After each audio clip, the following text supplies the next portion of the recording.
Dear students and all my dear viewers, you all are welcome once again to Mishra Sir classes of English. Particularly this video is on grammar section, and in grammar the most favorite subject, the most favorite topic is active and passive voice. Active and passive voice is very essential for speaking and for writing both Englishes. That's why you must pay attention. Actually, before this I have already made 2 videos on active and passive voice, and you have already gone through it, as I hope, because those 2 videos were based on, first video was based on assertive sentence and second one was for interrogative and imperative sentence. Particularly in this video I am going to describe such situations in which there are no subjects or the subjects are vague. So in this condition, how it can be changed, what is the role of preposition, what is the role of intransitive verb. So each and every situation will be described here. So this is something advanced form of active and passive voice, which I will make you understand by means of some valid examples. So you have to pay this, but I will request everyone that before doing this, if he or she goes through my first and second video, it will be very helpful, or not helpful, I can say it is very essential for them to go through the first and second video. They will provide them enough information, enough rules, enough formulas to change active to passive. Coming to the point, yes, I am just starting. I am giving you some unique examples, and those unique examples do not follow 100% those rules. So these are: number 1, the Romans expected to conquer Carthage. This is the first example. The Romans expected to conquer Carthage. So इसका passive change करें तो क्या होगा? It was expected. अब यहाँ पर जो rule था वो बदल गया. ये it was expected का कोई रूल नहीं था. It was expected by the Romans to conquer Carthage. The meaning should not be changed, और इस तरह से इसको हमने चेंज कर दिया. It was expected by the Romans. मैं यहाँ पर इसका दूसरा एग्जाम्पल दे रहा हूँ, और कई एग्जाम्पल्स मैं इस पर दूंगा जो आज यहाँ पर एक्टिव पैसिव वॉइस से रिलेटेड सारा प्रॉब्लम दूर होने को है. यहाँ पर पैसिव से एक्टिव में भी जाने का तुम्हें समझाया जाएगा. सो नंबर 2, और सेकेंड एग्जाम्पल है मेरा कि one should keep once promise. One should keep one's promises. One should keep one's promises. इसको अगर हम पैसिव वॉइस में चेंज करें तो क्या होगा?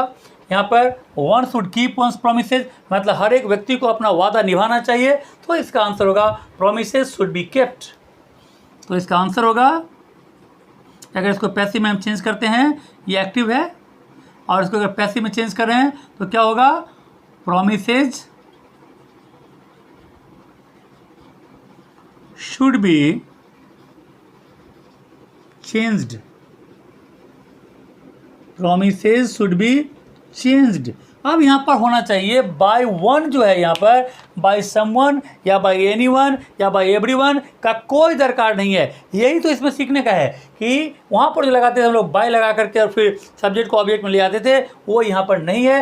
वैसा ही सारा एग्जाम्पल्स यहाँ पर दिया जाएगा. सो हम लोग चलते हैं इसके नेक्स्ट एग्जाम्पल में, और इसका थर्ड एग्जाम्पल होगा it is time to set up the shop. Number 3, it is time to shut up the shop. ये एक्टिव है, इसको मैं पैसिव में चेंज करने जा रहा हूँ. So it is time to shut up the shop. अगर ये है कि अब दुकान बंद करने का समय आ गया है तो क्या लिखेंगे? It is time for the shop to be shut down. It is time for the shop. It is time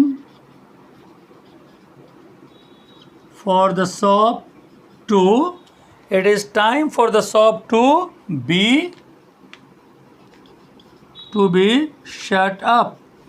तो ये यूनिक एग्जाम्पल है, यानी इट इज़ टाइम तक सेम है, और ये यहाँ पर टू बी, ये जो ये शॉप है, सो शॉप टू बी सेटअप को यहाँ पर लाना है. तो सारे के सारे यूनिक एग्जाम्पल्स हम लोग आज देखेंगे, और इसके बाद चलते हैं इसके फोर्थ एग्जाम्पल्स में. और इसका जो फोर्थ एग्जाम्पल्स होगा वो क्या होगा? तो The audience loudly cheered. The audience, fourth example is the audience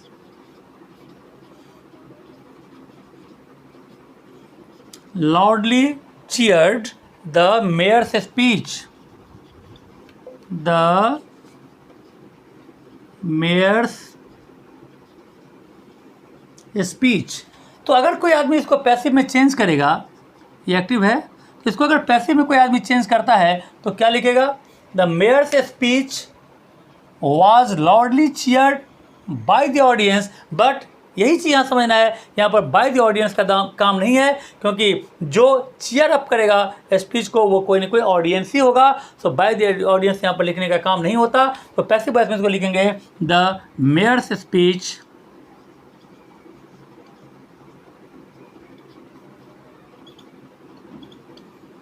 The mayor's speech was क्योंकि पास्ट टेंस है, सिंपल पास्ट है, was loudly cheered. The mayor's speech was loudly cheered. अब यहाँ जो हम लोग रूल लगाते थे, बाकी रूल तो लग रहा है, बाकी रूल तो ठीक है. The audience loudly cheered simple past tense है, तो यहाँ वाज लग गया.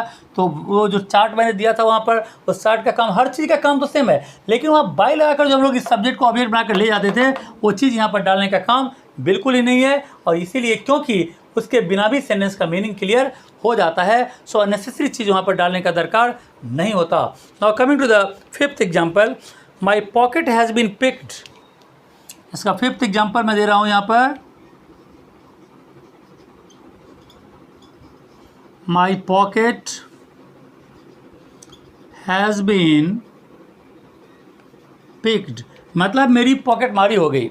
अब पॉकेट मारी हो गई तो पॉकेट मारी किसने किया, ये तो क्लियर नहीं है. My pocket has been picked, मेरी पॉकेट मारी हो गई, लेकिन किसी ने तो किया होगा ना. तो यहाँ पर कोई सब्जेक्ट नहीं है, तो ऐसे में सब्जेक्ट अपने मन से दे देते हैं और वहाँ पर समवन, तो या कोई आदमी पिक पॉकेटर्स भी लिख देगा, क्योंकि पॉकेट मारी करने वाला पिक पॉकेटर्स ही होगा.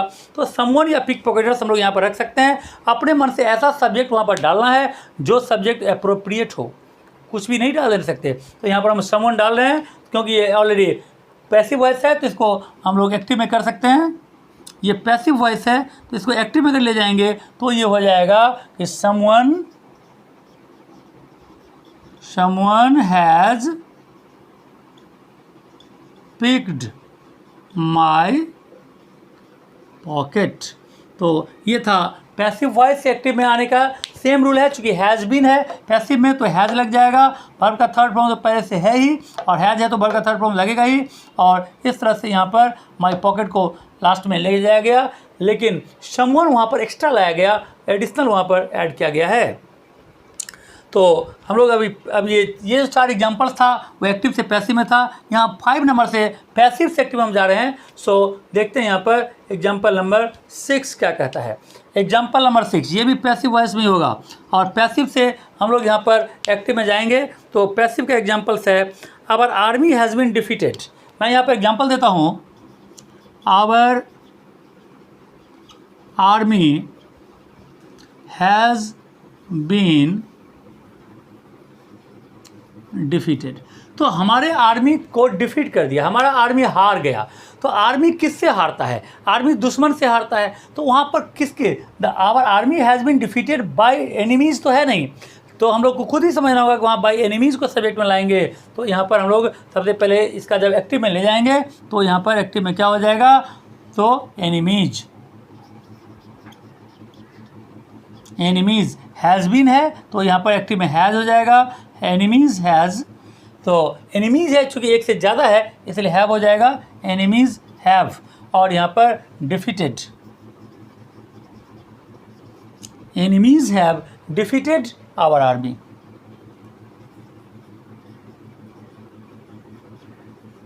Enemies have defeated our army. तो इस तरह से हम लोग यहाँ पर चेंज कर सकते हैं. अगर हम लोग एनिमीज़ के बदले ओनली एनिमी रखेंगे तो यहाँ पर हैज़ हो जाएगा, enemy has defeated our army हो सकता है, या एनिमीज़ अगर रखें तो एनिमीज़ हैव होगा. इस तरह से ये पैसिव से एक्टिव में चेंज हो जाएगा. इसको एक और एग्जाम्पल के थ्रू हम लोग देखते हैं. I shall be obliged to go, ये 7th एग्जाम्पल है. ये भी पैसिव वॉइस है।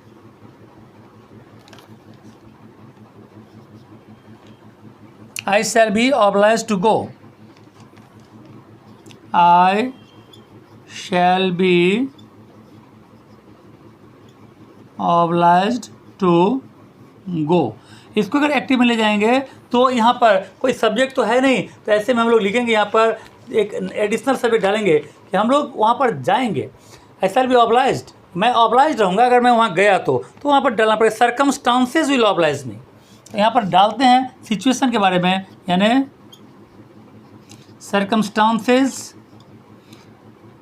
circumstances will oblige me।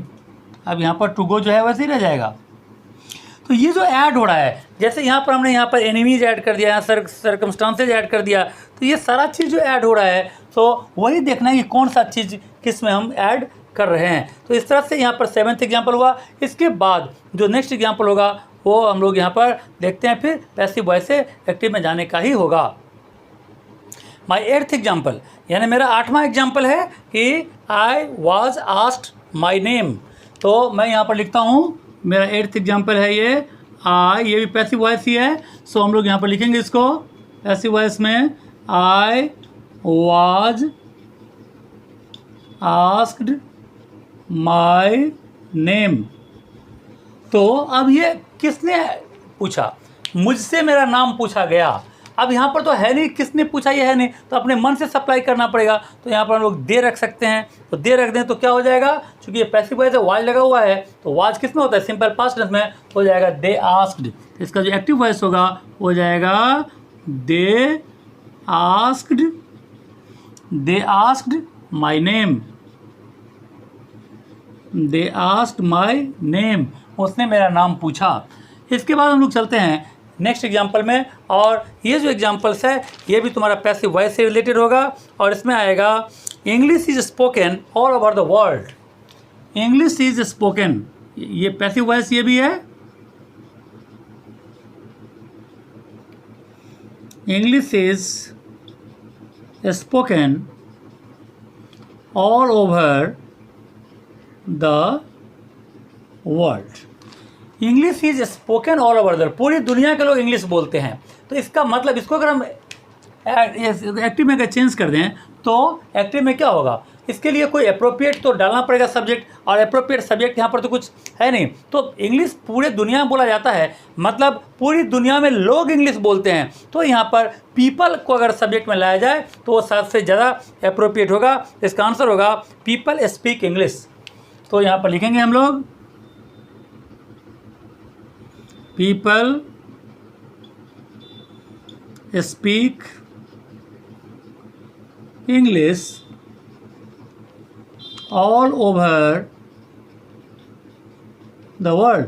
तुम देख लो किस तरह से ये पैसिव से एक्टिव में चेंज हो रहा है, लेकिन वहाँ पर ऑब्जेक्ट जहाँ पर नहीं है वहाँ पर सप्लाई किया जा रहा है, और अपने मन से एप्रोप्रिएट ऑब्जेक्ट को यहाँ पर डालना है। इसके बाद चलते हैं, तो अब इसके ये सारे एग्जाम्पल जो थे वो पैसिव से एक्टिव में आने के लिए था। और इस तरह से मैंने 1 से लेकर 4 एग्जाम्पल तक एक्टिव से पैसिव में, और 5 नंबर से लेकर 9 नंबर तक पैसिव को एक्टिव में जाने के लिए हमने यहाँ पर दिया है। अब कुछ ऐसे एग्जाम्पल्स को हम लोग रखेंगे जो एक्टिव से पैसिव में आता है, लेकिन वो भी यूनिक है। जैसे मैं यहाँ पर ये प्रीपोजिशन से रिलेटेड ये एग्जाम्पल्स होगा, जैसे ऑल हिज फ्रेंड्स, ये एक्टिव वॉइस है। All his friends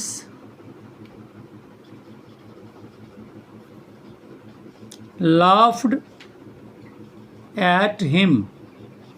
तो यहाँ पर तो रूल पहले वाला ही होगा, लेकिन यहाँ पर इस एग्जाम्पल को मैंने इसलिए लिखा है ये ऐड के कारण, ये ऐड प्रीपोजिशन है। मैं सिर्फ इतना ही कहना चाह रहा हूँ कि अगर एक्टिव वॉइस में प्रीपोजिशन वर्ब के बाद है तो ये पैसिव वॉइस में भी वर्ब के साथ ही रहेगा, ये प्रीपोजिशन कहीं भी हटने वाला नहीं है। जैसे अगर हम रूल पर ले जाएं तो जैसा हिम है तो इसको पैसिव में ले जाएं तो क्या होगा, ही। तो यहाँ तो पैसिव में ले जा रहा हूँ तो हिम का हो गया ही। अब यहाँ पर all his friends laughed, simple past tense है, तो सिंपल पास्ट टेंस है तो क्या लगेगा, वाज लगेगा या वेयर लगेगा, तो ही वाज है, ही है इसलिए वाज, ही वाज फिर वर्ब का थर्ड फॉर्म जो फॉर्मूला मैंने फर्स्ट वीडियो में दिया था, ही वॉज लाफ्ड। अब ये लाफ्ड जब आ गया तो एट जब है ना, तो यहाँ पैसिव वॉइस में एट रहेगा, ये कहीं गायब नहीं होगा। He was laughed eight. अब इसके बाद जैसे फॉर्मूला में आता है बाय, अब बाय के बाद कौन है क्या, ऑल हिज फ्रेंड्स, तो यहाँ पर मैंने लिख दिया ऑल हिज फ्रेंड्स। तो ये बहुत ही आसान है, लेकिन सिर्फ इतना ही यहाँ ध्यान रखना है कि जो हमारा ये प्रीपोजिशन है, ये प्रीपोजिशन वर्ब के साथ ही रहेगा। तो इस तरह से प्रीपोजिशन से डॉट क्लियर हो गया है। हम लोग चलते हैं नेक्स्ट एग्जाम्पल में, और वो एग्जाम्पल्स होगा हमारा